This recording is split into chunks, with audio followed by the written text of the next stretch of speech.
Hello, welcome to possibly the most ill-performed and boring channel on all of YouTube. Uh,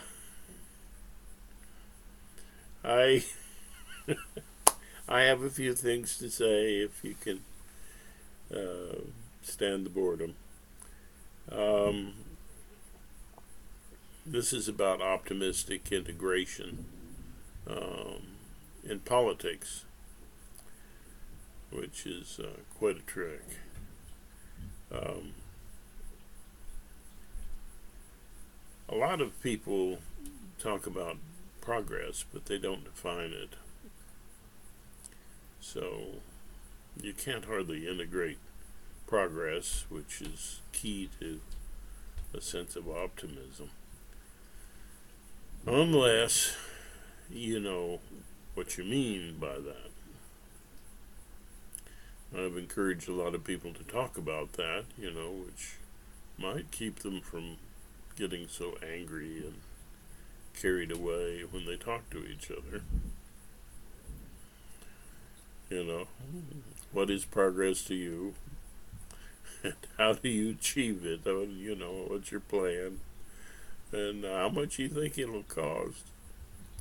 And who's going to pay for it? So all of these things have to be considered, and they don't have to be highly emotionalized, do they? It's just one view and another, isn't it? And of course, we all think that our view is the best. So part of integrating a better sense of optimism has to do with integrating ourselves and each other together, and that means a plan.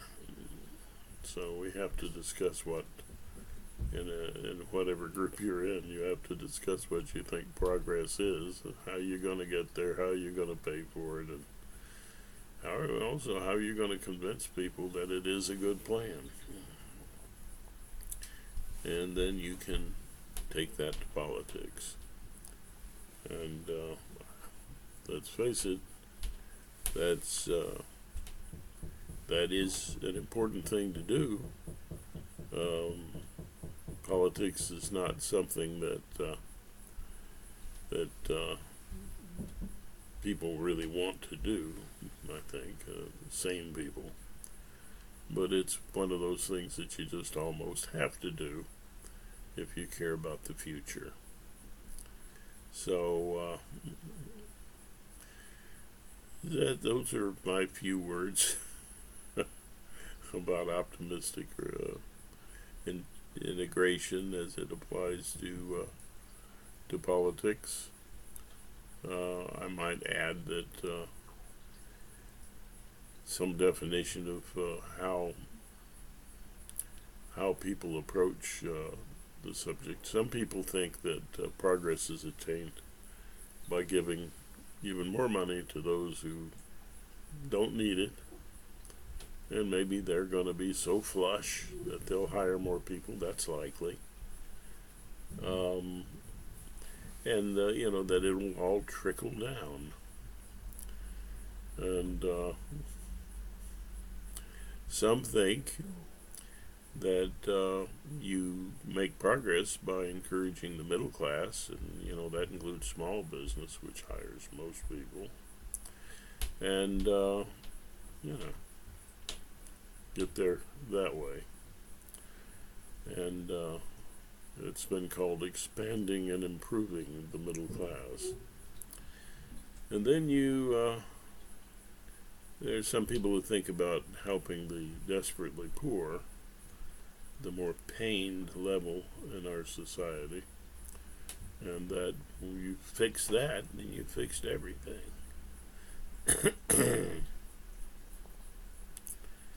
Well, it's probably, the more awareness that we have about problems and the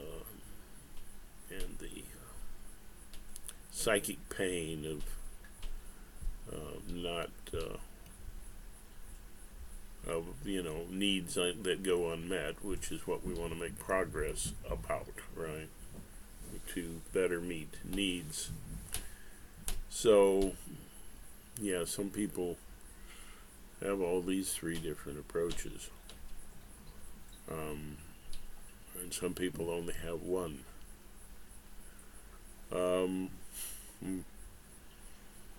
But we need to discuss these things, and you don't have to yell and holler at each other to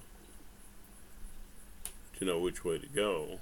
Now, it's not that democratic if you're wanting to give the power and the money to the wealthy, cut them free from taxes and so on, because they end up being the people who can influence government the most. And they dictate what they think is best for the world. You're run by billionaires. It's more of a plutocracy, which means rule by the rich. And the argument for that is that, and more true in the past than it is now, is that they are the better educated because they can afford it. Those who want to help the absolutely destitute, we'll talk about free college for everybody, but you got to convince people at the top to let go of a little change to do that, and they're quite wily about not doing that. So it's a mess. Politics is a mess. It's not fun to do. Now, let's look at expanding and improving the middle class, which when you're helping the rich, it's kind of like to the middle class, right? And definitely against democracy. The middle class, well, that's a little more democratic. Rule by the people, which can have, as I just pointed out, it can have pluses and minuses. You can have the oppression of the majority to minorities, so that's another issue. So pure democracy may not be the best thing in the world, but how much democracy do you want? What will give you the progress that you think needs to be attained for yourself and your communities? So the last of all are the improvement of the conditions for the poor. One darn thing for sure is you want to improve those conditions so you don't foment revolution, violent uprisings. And at the same time, you can't, if you focus too much on that, then that's where the greater pain in society exists. And getting people in pain stirred up can result in untoward results.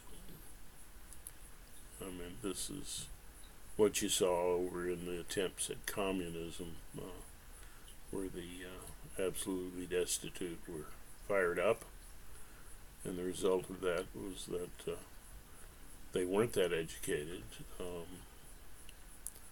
they weren't that stable, and a dictator took over, or a group of them.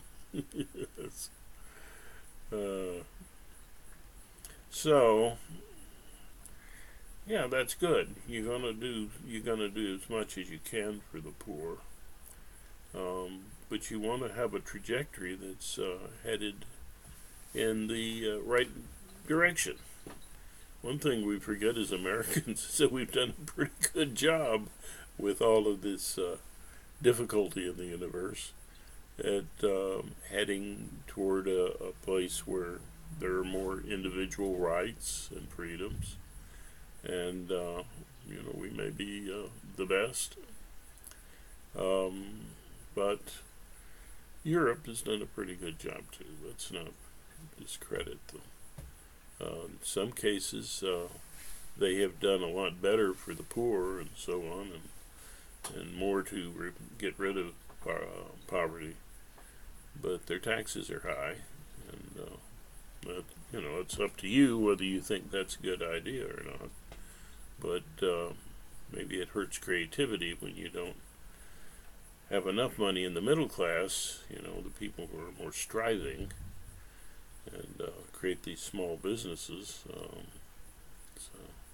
But you can have too much creativity too. Come to think of it, you can have too much competition. You can have too little. Most of these things are gray areas, and you have to think about them. And while you're thinking about them, don't forget that the rest of humanity are actually your brothers and sisters. Have a heart, and don't take things so seriously that you get all fired up and angry. There's just no sense in that. You just look at all of these problems and this situation, and you come up with the best solution you can come up with.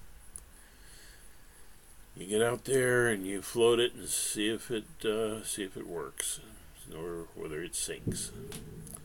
The wealth tax was something that was tried in Europe, but implementing it was, and adjudicating what's fair and what's necessary, and all of this was pretty hard to come up with.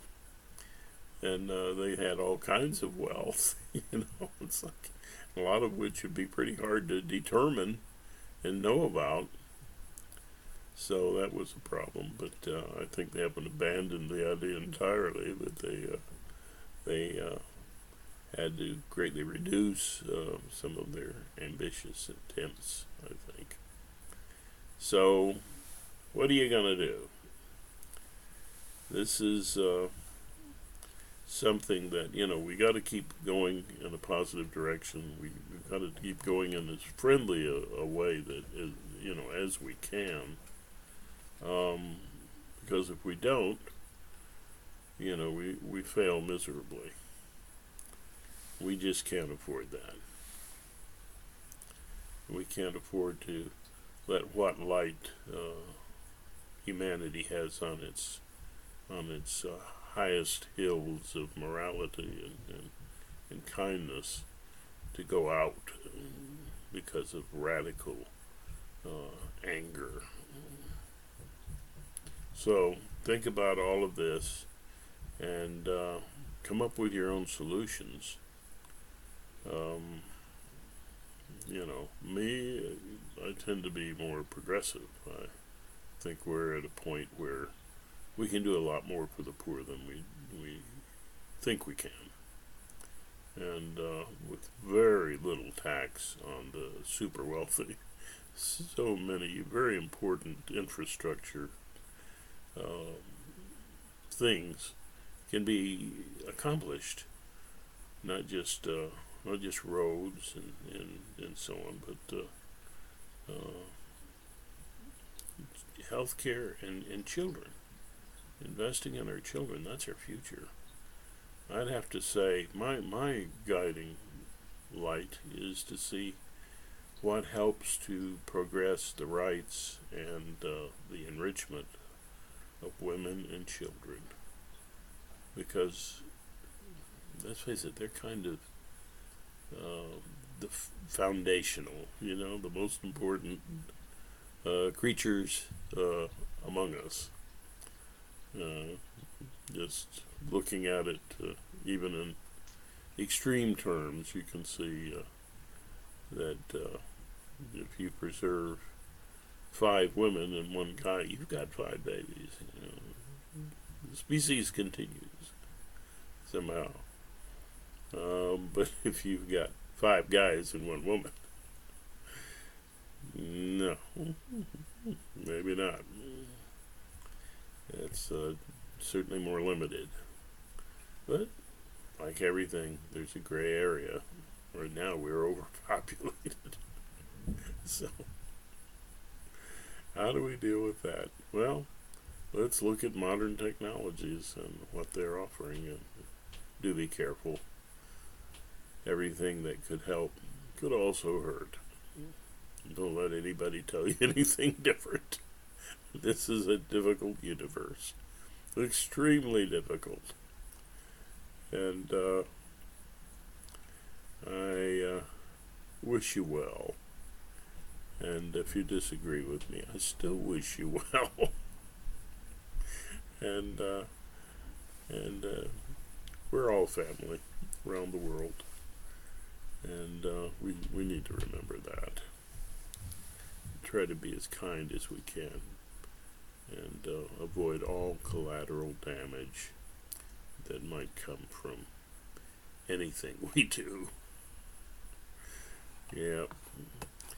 So I do. I hope that you integrate a great deal of optimism